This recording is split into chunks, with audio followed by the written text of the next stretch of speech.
Hello, ನಮಸ್ಕಾರ. ಹೇಗಿದ್ದೀರಾ? ಚೆನ್ನಾಗಿದ್ದೀರಾ ಅಂತ ಭಾವಿಸ್ತೀನಿ. ಇವತ್ತಿನ 'ಬಿಗ್ ಬಾಸ್' ಪ್ರೋಮೋ ರಿಲೀಸ್ ಆಗಿದೆ.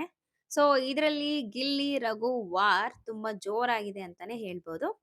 ಸೊ, ಮನೆಯ ಕ್ಯಾಪ್ಟನ್ ಆದಂತಹ ಧನುಷ್ ಅವರಿಗೆ 'ಬಿಗ್ ಬಾಸ್' ಒಂದು ಟಾಸ್ಕ್ ಅನ್ನ ಕೊಟ್ಟಿರುವಂತದ್ದು. ಸೊ, ಆ ಟಾಸ್ಕ್ ಏನು ಅಂದ್ರೆ, ಮನೆಯಲ್ಲಿರುವಂತಹ 11 ಕಂಟೆಸ್ಟೆಂಟ್‌ಗಳು ಏನಿದ್ದಾರೆ, ಧನುಷ್ ಅವರನ್ನ ಹೊರತುಪಡಿಸಿ ವೈಲ್ಡ್ ಕಾರ್ಡ್ ಎಂಟ್ರಿಯಲ್ಲಿ ಬಂದಂತಹ ಚೈತ್ರ ಹಾಗೆ ರಜತ್ ಅವರನ್ನ ಹೊರತುಪಡಿಸಿ, ಸೊ 11 ಜನರಿಗೂ ಕೂಡ ಒಂದೊಂದು ಅಂಕೆಯನ್ನ ಕೊಡ್ಬೇಕು. ಅಂದ್ರೆ ಯಾರು ಯಾರ ಸ್ಥಾನದಲ್ಲಿ, ಯಾವ ಸ್ಥಾನದಲ್ಲಿ ಇನ್ನ ಇದ್ದಾರೆ ಅಂತ ಹೇಳಿ 1ರಿಂದ 11 ನಂಬರನ್ನ ಇಟ್ಟು, ಪೆಡೆಸ್ಟಾಲ್ ಅನ್ನ ಇಟ್ಟು, ಅದರ ಮುಂದೆ ನಿಮಗೆ ಯಾರು ಆ ಒಂದು ನಂಬರಲ್ಲಿ ಇರ್ಬೇಕು, ಯಾವ ಸದಸ್ಯರು ಅದಕ್ಕೆ ಅರ್ಹರು ಅಂತ ತಿಳಿಸಿ, ಅವರನ್ನ ಅಲ್ಲಿ ನಿಲ್ಲಿಸ್ಬೇಕು ಅಂತ ಧನುಷ್ ಅವರಿಗೆ ಬಿಗ್ ಬಾಸ್ ಹೇಳಿರುವಂತದ್ದು. ಅದರ ಪ್ರಕಾರ ಧನುಷ್ ಅವರು ಒಬ್ಬೊಬ್ಬರಾಗೆ ಯಾವ್ಯಾವ ಸ್ಥಾನದಲ್ಲಿ ಇರಬೇಕು ಅಂತ ಒಂದೊಂದು ಕಾರಣವನ್ನ ಕೊಟ್ಟು ಆ ಒಂದು ನಂಬರ್ ಹತ್ರ ನಿಲ್ಲಿಸ್ತಿದ್ದಾರೆ. ಈಗ ಮೊದಲನೇ ಸ್ಥಾನವನ್ನ ಕಾವ್ಯ ಅವರಿಗೆ, 2ನೇ ಸ್ಥಾನ ಗಿಲ್ಲಿ ಅವರಿಗೆ, 3ನೇ ಸ್ಥಾನವನ್ನ ಅಶ್ವಿನಿ ಅವರಿಗೆ, ಹಾಗೆ 4ನೇ ಸ್ಥಾನವನ್ನ ರಕ್ಷಿತಾ ಅವರಿಗೆ, 5ನೇ ಸ್ಥಾನವನ್ನ ಅಭಿಷೇಕ್, ಹಾಗೆ 6ನೇ ಸ್ಥಾನವನ್ನ ರಘು ಅವರಿಗೆ ಕೊಟ್ಟಿದ್ದಾರೆ ಧನುಷ್ ಅವರು. 7ನೇ ಸ್ಥಾನವನ್ನ ಸ್ಪಂದನ ಅವರಿಗೆ, 8ನೇ ಸ್ಥಾನವನ್ನ ರಾಶಿಕಾ ಅವರಿಗೆ, 9ನೇ ಸ್ಥಾನವನ್ನ ಧ್ರುವಂತ್, 10ನೇ ಸ್ಥಾನವನ್ನ ಸೂರಜ್, ಹಾಗೆ 11ನೇ ಸ್ಥಾನವನ್ನ ಮಾಳು ಅವರಿಗೆ ಕೊಟ್ಟಿದ್ದಾರೆ. ಇಲ್ಲಿ ಬಿಗ್ ಬಾಸ್ ಮತ್ತೆ ಹೇಳ್ತಾರೆ, ಸೊ ನಿಮಗೆ ಕೊಟ್ಟಂತ ಸ್ಥಾನ ನಿಮ್ಗೆ ಓಕೆ ಆದ್ರೆ ಓಕೆ, ಓಕೆ ಇಲ್ಲ ಅನ್ನೋದಾದ್ರೆ ನೀವು ವಾದ ಮಾಡ್ಬೋದು. ಅಥವಾ ಬೇರೆಯವರು ಅವರ ಸ್ಥಾನ ಅದು ತಪ್ಪು, ಅವರು ಆ ಸ್ಥಾನಕ್ಕೆ ನಿಲ್ಲೋಕೆ ಅರ್ಹರಿಲ್ಲ ಅಂತ ಕೂಡ ನೀವು ಹೇಳ್ಬೋದು ಅಂತ. ಅದರ ಪ್ರಕಾರ ಎಲ್ಲರೂ ಕೂಡ ಇಲ್ಲಿ ಗಿಲ್ಲಿ ಟಾರ್ಗೆಟ್ ಮಾಡಿದ್ರು ಅನ್ಸುತ್ತೆ. ಮುಖ್ಯವಾಗಿ ರಘು ಅವರು ಹಾಗೆ ರಕ್ಷಿತಾ ಅವರು ಹೇಳ್ತಾರೆ, "ಮನೆಯ ಕೆಲಸ ಏನು ಮಾಡೋದಿಲ್ಲ, ಅವರಿಗೆ 2ನೇ ಸ್ಥಾನ ಹೇಗ್ ಕೊಟ್ರಿ?" ಅಂತ ಹೇಳಿ ಧನುಷ್ ಅವರಿಗೆ ರಕ್ಷಿತಾ ಅವರು ಕೇಳ್ತಾರೆ.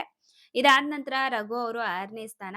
"ಅವನು ಏನೂ ಕೆಲಸ ಮಾಡೋದಿಲ್ಲ, ಮನೆಯಲ್ಲಿ ಲೇಜಿಯೆಸ್ಟ್ ಫೆಲ್ಲೋ ಅಂದ್ರೆ ಅವನೇ. ಅವನಿಗೆ ಹೇಗೆ 2ನೇ ಸ್ಥಾನ ಕೊಟ್ರಿ?" ಅಂತ ಹೇಳಿ ಮತ್ತೆ ಕೇಳ್ತಾರೆ. ಆಗ ಗಿಲ್ಲಿ ಅವ್ರು ಹೇಳ್ತಾರೆ, "ಮನೆ ಕೆಲಸ ಮಾಡ್ಕೊಂಡು ಇರೋದಕ್ಕೆ ನಾನು ಬಿಗ್ ಬಾಸ್‌ಗೆ ಬಂದಿಲ್ಲ. ನೀವೆಲ್ರೂ ಹಂಗಿದ್ರೆ ಮನೆ ಕೆಲಸ ಮಾಡ್ಕೊಂಡು ಇರೋದಕ್ಕೆ ಬಿಗ್ ಬಾಸ್‌ಗೆ ಬಂದಿರೋದಾ?" ಅಂತ ಹೇಳಿ ಹೇಳ್ತಾರೆ. ಹೌದು, ಇಲ್ಲಿ ಎಲ್ಲಾನು ಕೂಡ ಮ್ಯಾಟರ್ ಆಗುತ್ತೆ. ಬರೀ ಮನೆ ಕೆಲಸ ಮಾಡಲ್ಲ, ಮಾಡಲ್ಲ ಅದೊಂದೇ ಒಂದು ಅಂಶವನ್ನ ಇಟ್ಕೊಂಡು ಪದೇ ಪದೇ ಮನೆ ಕೆಲಸ ಮಾಡಲ್ಲ ಅಂತ ನಾಮಿನೇಟ್ ಮಾಡೋದು ತಪ್ಪು. ಇಲ್ಲಿ ಎಲ್ಲಾನು ಮ್ಯಾಟರ್ ಆಗುತ್ತೆ. ಎಂಟರ್‌ಟೈನ್‌ಮೆಂಟ್ ಇರ್ಬೋದು, ಟಾಸ್ಕ್ ಇರ್ಬೋದು, ಅಥವಾ ಅವರ ಇರುವಂತಹ ವ್ಯಕ್ತಿತ್ವ ಇರ್ಬೋದು, ಎಲ್ಲದೂ ಕೂಡ ಇಲ್ಲಿ ಮ್ಯಾಟರ್ ಆಗುತ್ತೆ. ಸೊ, ಗಿಲ್ಲಿ ಅವರು, ರಘು ಅವರು ತುಂಬಾನೇ ಚೆನ್ನಾಗಿದ್ರು, ಕ್ಲೋಸ್ ಆಗಿದ್ರು. ಸೊ, ಇವರಿಬ್ರು ಈ ತರ ಜಗಳ ಆಡೋದನ್ನ ನೋಡೋದಕ್ಕೆ ಸ್ವಲ್ಪ ಕಷ್ಟ ಆಗುತ್ತೆ ಅಂತಾನೆ ಹೇಳ್ಬೋದು. ನಿಮ್ಗೂ ಕೂಡ ಇವ್ರಿಬ್ರ ಜಗಳ ನೋಡೋದಕ್ಕೆ ಕಷ್ಟ ಆಗ್ತಿದ್ಯಾ ಅನ್ನೋದನ್ನ ಕಮೆಂಟ್ ಮಾಡಿ ತಿಳಿಸಿ. ಇದಾದ್ಮೇಲೆ ಧನುಷ್ ಅವರು ಕಾರಣ ಕೊಡ್ತಾರೆ. ಗಿಲ್ಲಿ ಅವರು ಅವ್ರ ಬಗ್ಗೆ ಅಂತ ಬಂದಾಗ ಸ್ಟ್ಯಾಂಡ್ ತಗೊಂತಾರೆ. ಸೊ, ಹಾಗಾಗಿ ನಾನು ಗಿಲ್ಲಿ ಅವ್ರನ್ನ 2ನೇ ಸ್ಥಾನದಲ್ಲಿ ನಿಲ್ಲಿಸ್ತೀನಿ ಅಂತ.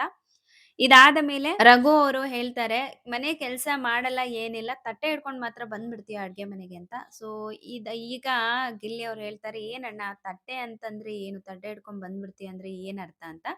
ಸೊ, ಇವರ ಪ್ರಕಾರ, ರಘು ಅವರ ಪ್ರಕಾರ ಮನೆ ಕೆಲ್ಸ ಮಾಡಲ್ಲ, ಊಟ ಅಂತ ಬಂದಾಗ ಮೊದ್ಲೇನೆ ತಟ್ಟೆ ಇಟ್ಕೊಂಡು ರೆಡಿ ಇರ್ತೀಯ ಅಂತ.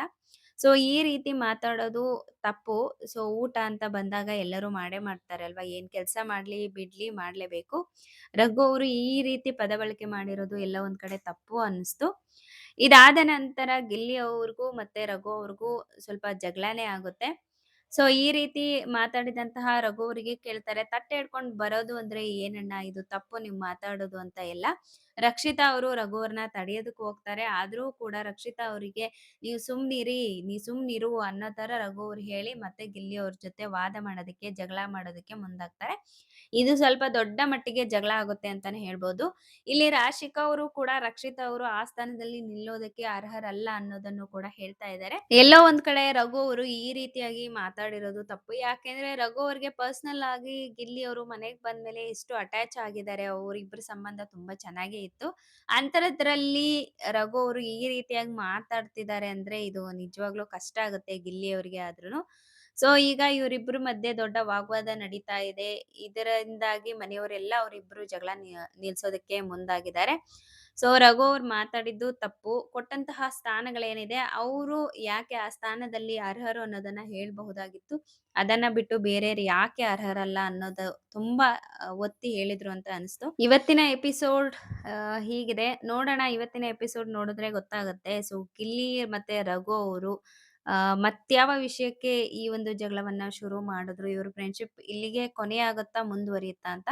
ಓಕೆ. ಮತ್ತೆ ಹೊಸ ಅಪ್ಡೇಟಲ್ಲಿ ಸಿಗುವ. ಅಲ್ಲಿವರೆಗೂ ಟೇಕ್ ಕೇರ್. ಬಾಯ್. ನಮಸ್ಕಾರ.